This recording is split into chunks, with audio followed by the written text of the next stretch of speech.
দর্শক, এই বিষয়ে বিস্তারিত আলোচনার জন্য আমাদের সাথে অনলাইনে সরাসরি যুক্ত হয়েছেন ঢাকা কাস্টম এজেন্ট অ্যাসোসিয়েশনের সভাপতি মোহাম্মদ মিজানুর রহমান। জনাব মিজানুর রহমান, আপনাকে স্বাগত জানাচ্ছি আমাদের সাথে বিজনেস 24-এর এই আয়োজনে। আপনি নিশ্চয়ই প্রতিবেদনটি দেখছিলেন এবং এনবিআর এর তদন্ত কমিটি গঠন করার একটি কথা আপনার শুনছিলাম। আসলে এই যে ঘটনাটি ঘটলো, এখান থেকে আমরা কি শিক্ষা পেলাম এবং আন্তর্জাতিক মহলে বিশেষ করে যাদের সাথে আমাদের আমদানি রপ্তানি কার্যক্রম রয়েছে তাদের কাছে আমাদের ভাবমূর্তিটা কি কোনোভাবে ক্ষতিগ্রস্ত হয়েছে বা এটা কোনো ঝুঁকি তৈরি করতে পারে কিনা বলে আপনি মনে করছেন? ধন্যবাদ চ্যানেল 24 কে। আপনার এটা একটা অনেক জরুরি প্রশ্ন আপনি করলেন যে আমাদের ভাবমূর্তি এর অবস্থা কি আন্তর্জাতিক পর্যায়ে। এটা অবশ্যই, এটা আন্তর্জাতিক পর্যায়ে আমাদের ভাবমূর্তির অনেক ক্ষতি হয়েছে। ইতিমধ্যে অনেক এয়ারলাইন্স তার পণ্য মানে বুকিং নেওয়া বন্ধ করে দিয়েছে। এই ইনফরমেশন আমরা ইতিমধ্যে আমাদের কাছে আসছে।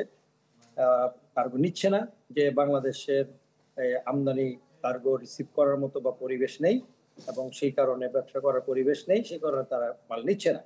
এখন বিষয়টা হলো যে তদন্ত কমিটি আছে, তদন্ত কমিটি সবই ঠিক আছে। আমরা ইতিমধ্যে কাস্টম হাউসে আমরা সমস্ত বিষয় নিয়ে আলোচনা করে কিছু সিদ্ধান্ত নিয়ে আসছি যে সিভিল এভিয়েশনকে রিকোয়েস্ট করা হচ্ছে যে উনি যেন আমাদের যে নতুন যে জায়গায় আমরা পণ্যগুলি রিসিভ করব এবং রিসিভ করে এবং আমরা ডেলিভারি দেওয়ার ব্যবস্থা করব, সেই এটাকে লোকেট করে একটা চিঠি ইস্যু করার জন্য আজকের মধ্যেই, এবং এই চিঠিটা বিমান এবং ফ্রেট ফরওয়ার্ডার, সিএনএফ এবং আমদানিকারকের সমস্ত পর্যায়ে এটাকে সার্কুলেট করার জন্য, যেন আন্তর্জাতিক পর্যায়ে যেন বিষয়টা অবগত হয় যে আমরা আমদানি কার্গো রিসিভ করার মতো করার জন্য প্রস্তুত আছি বাংলাদেশ। এই বিষয়টা আমাদের খুব জরুরি ভিত্তিতে দেওয়া উচিত। তাছাড়াও কাস্টমস ইতিমধ্যে যে সিদ্ধান্ত নিয়েছে 24/7 তারা ওয়ার্ক করবে এবং ডে ওয়ান প্রাইভেট সার্ভিস এবং যেটাকে বলা হয় অনেক সময় ওয়ান স্টপ সার্ভিসের মাধ্যমে দিনের পণ্য দিনে খালাস করার জন্য যথাযথ ব্যবস্থা গ্রহণ করার নির্দেশ প্রদান করেছেন এনবিআর থেকে এবং উপদেষ্টা মহোদয় এবং প্লাস কমিশনার মহোদয়। সবাই আমরা একমত যে আমরা ডে ওয়ানের মধ্যে আপাতত মাল ডেলিভারি দেওয়ার ব্যবস্থা করবো। এই হলো। আরেকটা বিষয় ছিল যে এই পণ্য ইতিমধ্যে যেসব পণ্য এয়ারপোর্টে পৌঁছেছে গতকাল বিকালে, এই পণ্যগুলি ডেলিভারির জন্য প্রয়োজনীয় ব্যবস্থা অলরেডি ইতিমধ্যে নেওয়া হয়েছে।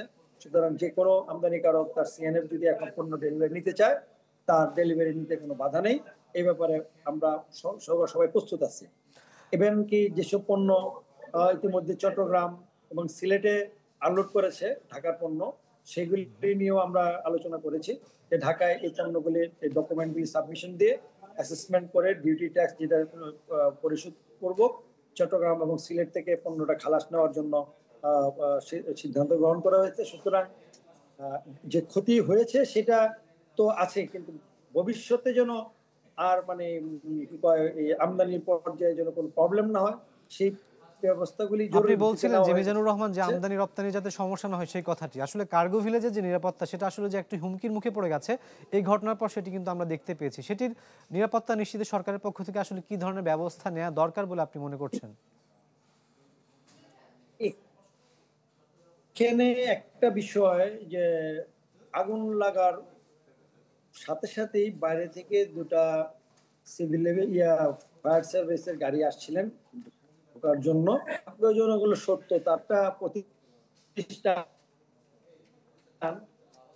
আগুন লাগলে তাকে কোথাও ঊর্ধ্বতন কর্তৃপক্ষ, এই বিষয়টা আমাদের বোধগম্য নয়। যদি তারা সঠিক সময়ে ঢুকতে পারত তাহলে আমার মনে হয় যে এই জায়গায় আগুনটা যে উৎপত্তি খুব ক্ষুদ্র জায়গা থেকে, এটা অবশ্যই কন্ট্রোল করা সম্ভব ছিল। আর এছাড়া এই কেপিআই প্রজেক্ট এয়ারপোর্টের মতো একটা এলাকায় যে আপনার ফায়ার সার্ভিসের যেই ধরনের টিম এবং ট্রেন টিম এবং থাকা উচিত ছিল, আজকে এটা প্রশ্নবিদ্ধ। কারণ এই সামান্য একটা আগুন তারা কন্ট্রোল করতে পারে নাই, তাহলে এখানে এই এত বড় একটা এরিয়াতে যদি আরো কোনো ডিজাস্টার হয় তাহলে তাদের সক্ষমতা কোথায়? এই জিনিসগুলি খতিয়ে দেখা দরকার। এছাড়াও আরো কিছু বিষয় এখানে জনগণের মুখে প্রশ্ন আসছে যে এটা কোনো কিনা, এই যে অর্থনৈতিক স্থিতিশীলতা বাণিজ্যিক কার্যক্রম ব্যাহত করার মাধ্যমে দেশটিকে অকার্যকর রাষ্ট্র হিসেবে পরিগণিত করার কোনো পরিকল্পিত অপচেষ্টার অংশ কিনা, এটাও আমার জনমনে অনেক প্রশ্ন আসছে। এটাও আমার মনে হয় যথাযথ কর্তৃপক্ষ এই বিষয়টা খতিয়ে দেখার প্রয়োজন হয়ে গেছে আমি মনে করি পার্সোনালি। মিজানুর রহমান, আপনাকে আরেকটা প্রশ্ন করতে চাই এই পর্যায়ে, সেটা হচ্ছে আসলে যে ক্ষতিটা হয়ে গেছে সেটি যদি অর্থের বিচারে এখনো পর্যন্ত নিরূপণ করা সম্ভব হয়নি, আরো বেশ খানিকটা দিন লাগতে পারে, এই ক্ষতিটা কাটিয়ে উঠতে এবং পরবর্তীতে পদক্ষেপগুলো আসলে কি হওয়া উচিত বলে আপনার মনে করছেন? না, এই ক্ষতিগুলি আসলে আপনার যেখানে হয়তো কয়েক হাজার কোটি টাকার পণ্য বা যেটি আপনাকে এখন দেওয়া হলো ক্ষতির হিসাব, আলটিমেটলি কি হলো যে এখানে দেখা গেল যে একটা গার্মেন্টস শিল্পের $2,000 একটা পণ্য আসছে, যেটার জন্য তার $2 লক্ষ একটা অর্ডার ওয়েট করতেছে এই পণ্যটা, এটাকে সংযোজিত করে সময় মতো শিপমেন্ট করবে। এই কারণে সে এয়ারের মাধ্যমে বেশি পয়সা খরচ করে আনলো, কিন্তু এই যে পণ্যটা পুড়ে গেল, এখন তার যে $2 লক্ষ অর্ডার বা $5 লক্ষ অর্ডারটা তো ক্যান্সেল হয়ে যাবে সময় মতো না। ক্ষতির নিরূপণ করা খুব কঠিন বিষয়, কারণে অনেক ইন্ডাস্ট্রি হয়তো বন্ধ হয়ে যাবে শুধু এটার জন্য, কারণ ব্যাংক তো সাপোর্ট দিবে না। এখন বর্তমানে ব্যাংকের অবস্থা, রাজনৈতিক অবস্থা, অর্থনৈতিক অবস্থা, ব্যাংক সাপোর্ট দিচ্ছে না ফ্যাক্টরিতে। এই যে ক্ষতিটা হলো, যে কার্যক্রম যে স্বাভাবিক রাখার যে একটা প্রয়াসের কথা আমরা বাণিজ্য উপদেষ্টা, বেসামরিক বিমান উপদেষ্টা ওনার মুখ থেকে কিন্তু আমরা শুনতে পেয়েছি, এতে আপনারা আশ্বস্ত হতে পারছেন কিনা? না, এটা আমরা তো এখানে ফিজিক্যালি কাজ করি, আমরা তো সরকারের একটা অংশ কাজ করি। এবং হ্যাঁ, আপনার বর্তমান যে কার্যক্রম যেগুলো স্বাভাবিক ভাবে আমরা দেওয়ার মধ্যে মানসিক এবং লজিস্টিক সাপোর্ট নিয়ে আমরা প্রস্তুত আছি। আমরা 24 ঘন্টা কাজ করার জন্য আমরা পত্র ব্যক্ত করেছি কাস্টম কমিশনার মহোদয়ের কাছে, এবং এনবিআর চেয়ারম্যান এবং উপদেষ্টা মহোদয় যে বলছেন আমরা এই ক্রাইসিস মুভমেন্টটাকে ওভারকাম করার জন্য আমরা রাত দিন 24 ঘন্টা কাজ করার জন্য আমরা প্রস্তুত আছি। ইনশাল্লাহ এটা আমরা পারবো।